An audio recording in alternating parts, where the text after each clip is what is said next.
Tema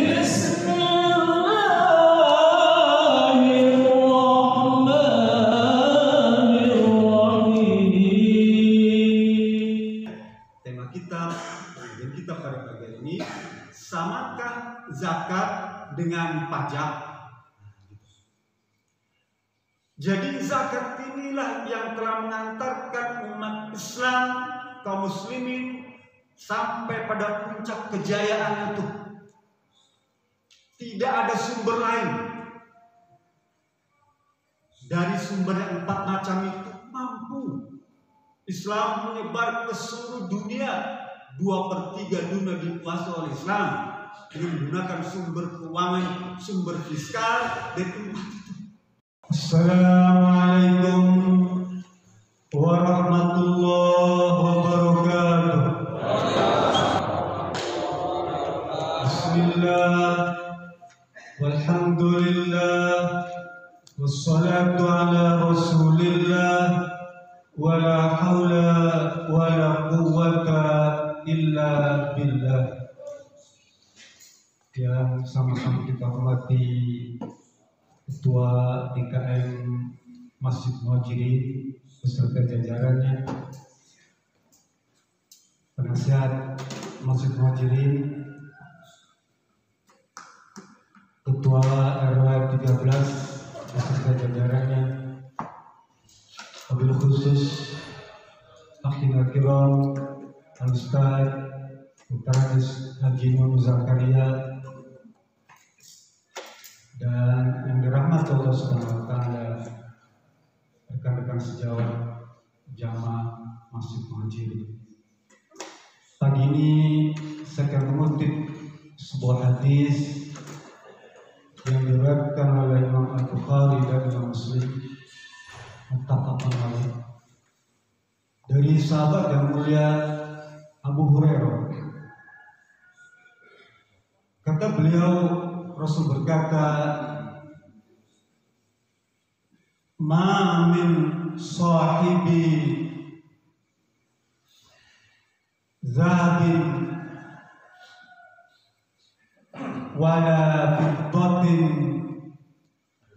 lam yu'addi haqqaha minha illa idza kana yaumal qiyamati subihat lahu safa'ahu min nar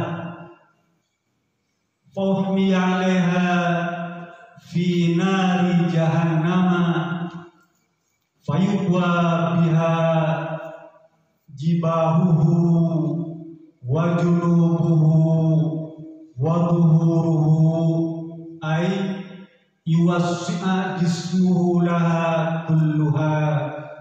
Atau kama qala, hadis sahih riwayat Imam Al-Bukhari dan Imam Muslim. Artinya kurang begini, tidaklah emas dan perak atau harta kekayaan yang tidak ditunaikan hak harta tadi, yang tidak dibayarkan hak harta, yang tidak disalurkan hak harta itu, ya, nanti pada hari kiamat, atau kecuali pada hari kiamat, dia akan menjadi lempengan seperti papan dari api. Kemudian lempengan papan ini dicelupkan di neraka jahanam, lalu disetrikakan di atas pemilik harta tadi itu, pada dahinya, pada perutnya, pada punggungnya, sampai kemudian pemilik harta tadi gepeng atau gepeng, sampai pemilik harta tadi gepeng syukuran lempengan papan setrikaan itu. Saya kalau baca hadis ini Pak, kadang-kadang sedih, kadang-kadang tersenyum. Apa pasal?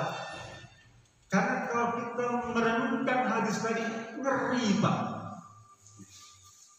Orang pemilik harta yang tidak membayarkan zakat, ya toh, dia akan disiksa dengan hartanya itu, disetrika tuh sampai pejet. Tapi tersenyum kalau lihat film Scooby-Doo, ya, atau Mendingut Packer tuh, apa ya? Dia ketimpa pintu tuh, gepeng aja, gepeng, dia hidup lagi. Atau dia kegilas setung loh, ya. Di setung itu kan gepeng tuh ya, gepeng. Wah, perhata dengan tangan tuh berjalan dia, hidup lagi. Iya. Jadi saya pikir ini kisah kartun ini atau animasi ini, saya yakin dia mengutip hadis tadi, terinspirasi. Sehingga kemudian orang-orang yang baca hadis tadi dan menonton film kartun itu apa mengurangi rasa takut terhadap keadaan siksaan itu. Paham ya? Jadi setelah nonton film kartun itu kita jadi nggak takut itu dengan kisah orang yang disiksa. Padahal kita lebih dalam lagi, ngeri Pak, sampai gepeng itu. Dan masa penyiksaan itu dalam hadis itu panjang Pak ya, saya cuma ambil satu bait aja. Itu 1 hari di akhirat yang kadarnya sama dengan 50.000 tahun di dunia.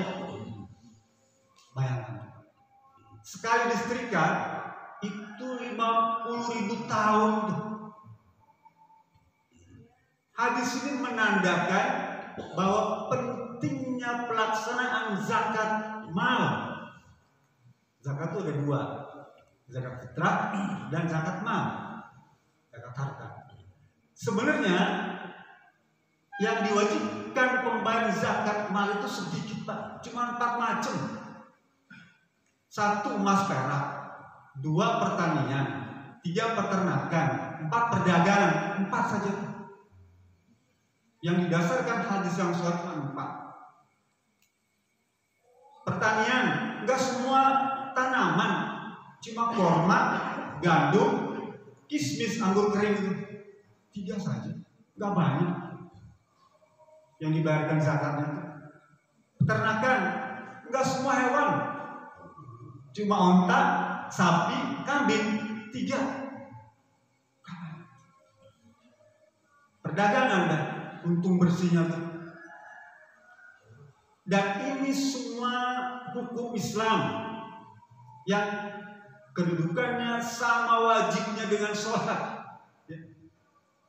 Kan hukum Islam, zakat itu ya.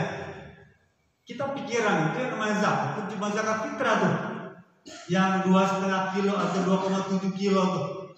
Ada perbedaan antara 2,7 dan 2,5 kilo. Kalau mau nyaman ambil 2,7 kilo ya, kalau mau nyaman 2,7 kilo untuk ukuran 2,5 oke lah, 3,5 liter. Hukum Islami telah mengantarkan kaum muslimin di zaman Nabi, zaman para sahabat, zaman khalifah menggunakan zakat ini sebagai sumber pendapatan fiskal ekonomi di zaman itu Pak, sampai mengantarkan umat Islam menjadi jaya. Tema kita saya pada baik ini temanya samakah zakat dengan pajak. Ya. Jadi zakat inilah yang telah mengantarkan umat Islam, kaum muslimin sampai pada puncak kejayaan itu. Tidak ada sumber lain dari sumber yang 4 macam itu mampu Islam menyebar ke seluruh dunia. 2/3 dunia dikuasai oleh Islam dengan menggunakan sumber keuangan, sumber fiskal dan umat itu.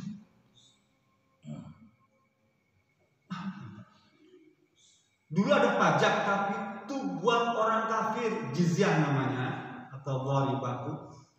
Tapi itu sebagai imbalan saja. Jadi orang kafir itu mendapatkan perlindungan dari umat Islam, syaratnya bayar jizyah, pajak. Tidak banyak. Tapi sumber utama adalah zakat. Kenapa bisa begitu? Karena di zaman Nabi, zaman para sahabat, zaman khalifah, praktek zakat itu sungguh-sungguh, benar-benar ya, dilaksanakan baik oleh muzaki, wajib zakat nih, ya, dia jujur membayarkan zakat itu. Kemudian amilin yang mengelola zakat pada waktu itu juga jujur, baik. Mustahik penerima zakat yang melakukan asman juga baik, jujur, fair, gitu ya. Tidak ngaku-ngaku sebagai mustahik. Ternyata inilah yang bisa mendatangkan keberkahan, Pak.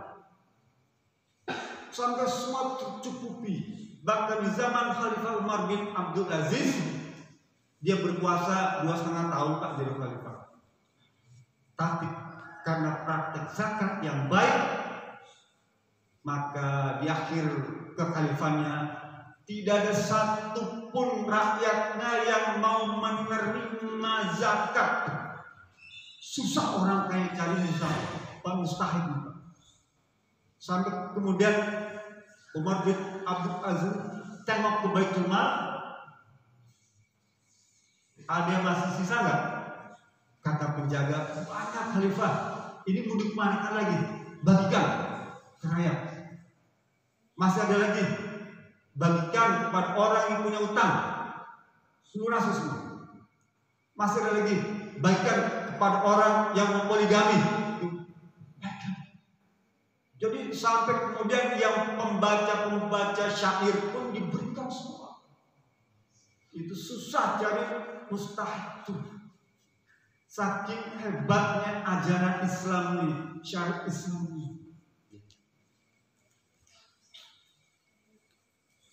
Di zaman Abu Bakar Siddiq, dia mengambil ayat surat At-Taubah ayat 103. Khuz min amwalihim shadaqatan tutahhiruhum wa tuzakkihim fihi wa sholli alaihim.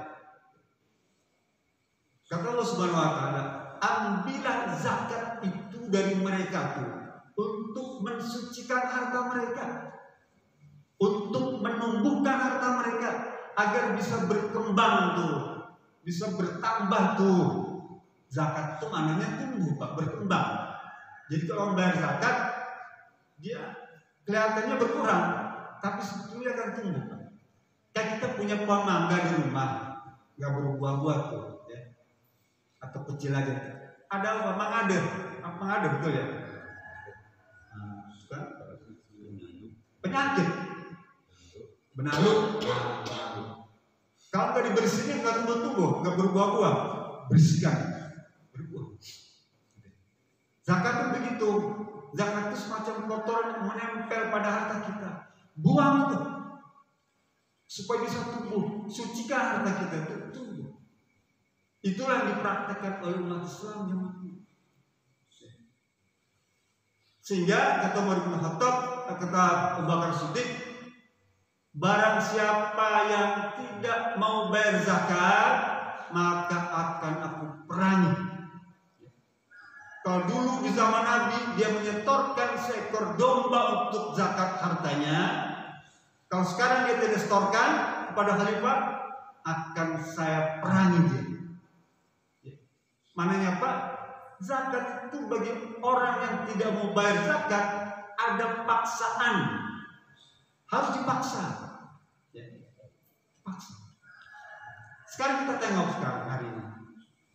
Adakah yang bayar zakat dipaksa? Tidak. Semuanya atas dasar keikhlasan. Padahal kalau kita nengok ajaran Islam dulu, ada paksaan. Beda kalau kita tidak bayar pajak. Kenapa enggak? Ada pidana. Ya. Maknanya apa? Dipaksa. Ya, dipaksa bayar pajak. Kalau begitu yang mempraktekkan Islam sekarang yang mana? Zakat atau pajak? Pajak. Dia praktekkan tuh. Yang tidak bayar pajak dipaksa. Terbukti Pak. Di negeri kita ini. Hasil pengumpulan zakat cuma 6 triliun dari 200 juta umat Islam. Kecil. Bandingkan dengan pajak, sama-sama dari umat Islam ya. 1.600 triliun berbanding 6 triliun pajak. Jauh sekali. Karena ada unsur paksaan lagi.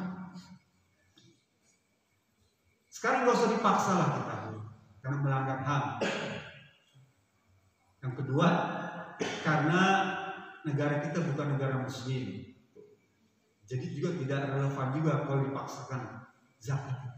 Tapi setidaknya umat Islam ada dorongan untuk membayar zakat atas hartanya. Jangan cuma yang 2,5 kilo saja.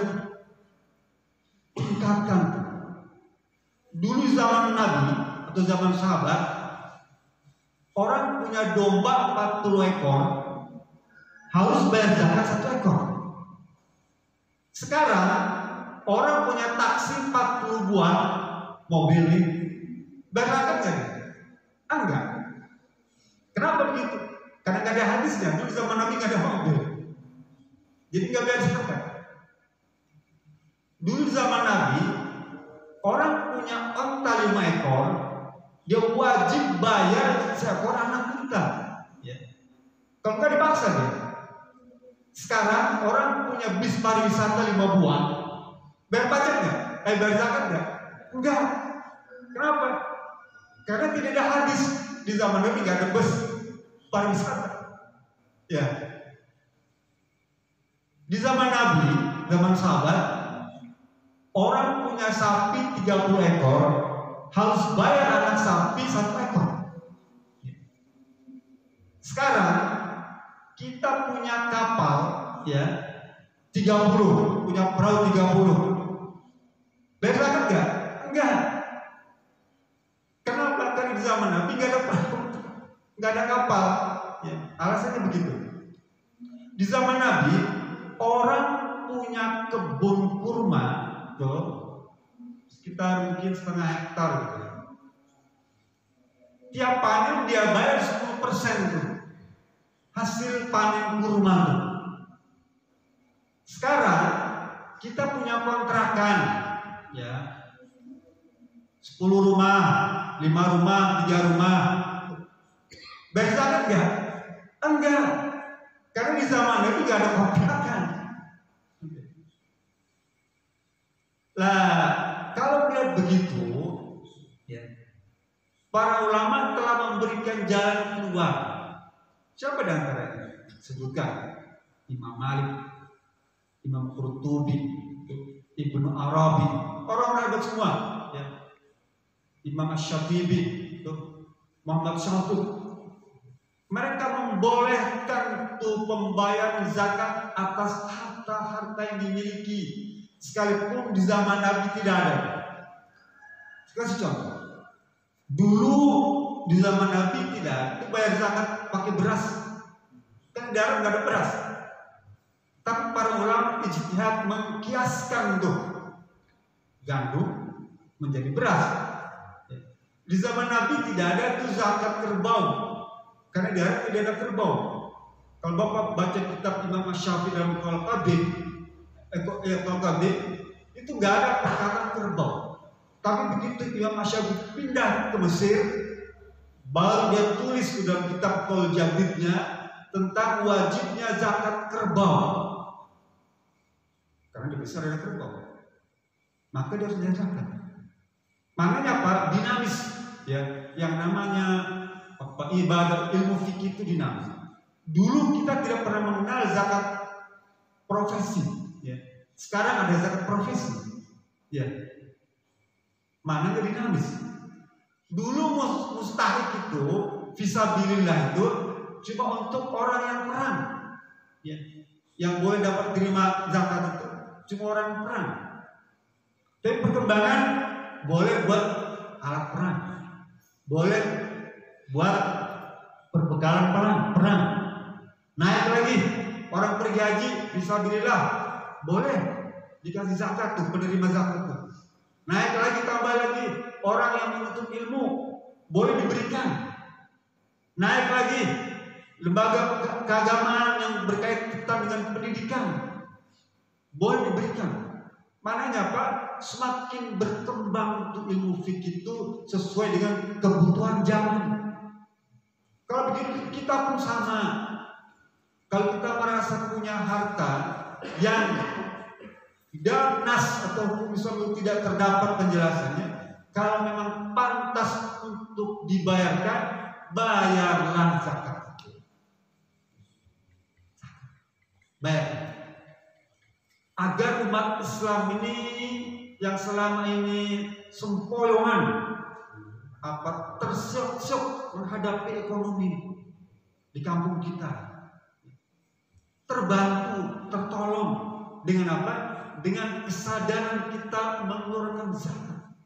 Karena zakat itu hakikatnya adalah apa? Secara batin menjaga komitmen kita, hubungan kita dengan Allah Subhanahu wa taala, hablum minallah.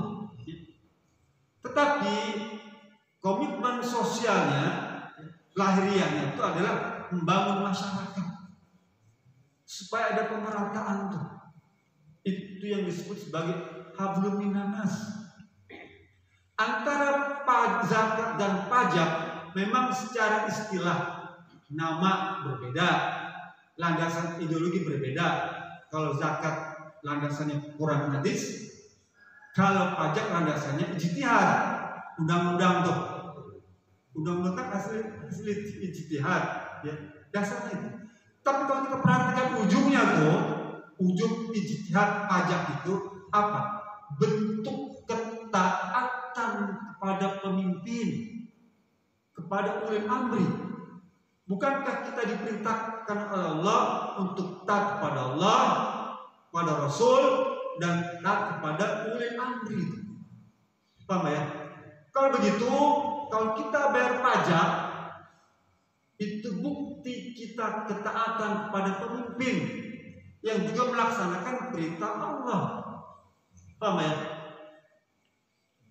Kadang-kadang di sini tergantung pemimpinnya dulu. Ya, itu pembahasannya panjang tentang syarat pemimpin. Tapi secara umum kita bayar pajak itu bentuk ketaatan kita kepada pemimpin sebagai implementasi ketaatan kita kepada Allah Subhanahu wa taala. Kalau begitu, bagaimana agar bayar pajak kita itu bernilai ibadah? Para ulama seperti Wahb az-Zuhaili, bukan level kita, bukan level saya, mereka orang hebat, Pak. Di kita ada dulu zaman Pak Munawir Sazali. Munawir Sazali itu ya Menteri Agama, ya, pernah menetapkan tentang Undang-Undang Nomor 38 tahun 1999 tentang pelaksanaan zakat. Kemudian diratifikasi lagi tahun 2000 Undang-Undang Nomor 17 tentang pelaksanaan pajak, pengeluaran pajak. Lalu ada lagi peraturan pemerintah Nomor 60 tahun 2011 masih baru tentang sinkronisasi antara zakat dan pajak. Udah bagus. Ini produk ulama Indonesia, hebat. Jadi kalau kita bayar pajak, niatkan bahasa juga berniat ini sebagai zakat saya. Tambah ya. Tadi cerita kalau zaman Nabi punya domba 40, bayar pajaknya 1 ekor. Bapak pun ojek 40 motor nih, ya, kan bayar pajak. Kalau nggak bayar pajak, mobil kan nggak boleh jalan, dipaksa kan. Lah, kita bantu praktekkan, saya berniat bayar zakat nih. Sehingga apa? Sehingga ada semacam amalan batin. Ya. Ini semata-mata melaksanakan perintah Allah. Ya. Agar yang kita bayarkan berupa pajak itu berubah jadi zakat dan mendatangkan keberkahan. So, paham ya? Dan praktek ini bukan cuma di Indonesia diinginkan. Kita belum sampai sana. Tapi di Arab Saudi dan Malaysia ini sudah lama dipraktekkan. Di Arab Saudi itu ada namanya lembaga Masyarakat Zakat wa Dakhil, lembaga zakat dan pajak. Itu ada dalam satu kementerian, Masyarakat Zakat wa Dakhil. Jadi kalau orang bayar zakat di Arab Saudi itu otomatis juga bayar pajak. Paham ya? Dia bayar zakat, otomatis dia bayar pajak. Di Malaysia pun begitu. Bayar zakat termasuk bayar pajak, otomatis. Tinggal kekurangannya berapa. Nah, kita belum sampai dipraktekkan itu, belum sampai pada pemaksaan, baru sekedar keikhlasan saja. Oleh karena itu, saya secara pribadi, juga lembaga keagamaan ini mendorong kita semua agar apabila Bapak sudah bayar zakat, masih ada kekurangan untuk pajak, bukti setoran zakat itu bisa dijadikan kredit untuk mengurangi pembayaran pajak. Boleh. Tadi Undang-Undang Nomor 38 tahun 99, Undang-Undang Nomor 17 tahun 2000, Peraturan Pemerintah Nomor 60 tahun 2011, itu semua membolehkan orang bayar zakat jadi pengurang bayar pajak. Agar apa? Agar ada keberkahan tuh. Ya, kita yang bayar zakat, bayar pajak juga barokah. Lalu petugas pajak pun, kalau dia tahu kita sebetulnya bukan bayar pajak tapi bayar zakat itu, ya. Kalau kita ngomong ini sebenarnya bayar zakat nih Pak, bukan bayar pajak. Lah itu kan mendorong bagi petugas pajak itu, ini orang bayar zakat itu bukan pajak. Ada semacam rasa khawatir, bahkan mungkin takut untuk melakukan tindakan penyelewengan tuh, ya, yang terjadi di kalangan para petugas pajak. Itu kan bukan rahasia. Kalau diingatkan dia, ini saya bayar zakat nih, sekalipun bentuknya pajak, kan ada perasaan nih orang bayar zakat, saya nggak mau dosa. Ada kepikiran itu Pak. Nah ini semua adalah langkah kita kalau Islam bisa mendorong ini semua, ya, insya Allah keberkahan itu datang, akan sukses Islam seperti halnya suksesnya apa yang pernah dipraktekkan di zaman Nabi, zaman sahabat, zaman khalifah, di mana mereka tidak membedakan antara zakat dan pajak secara lahiriah, ya.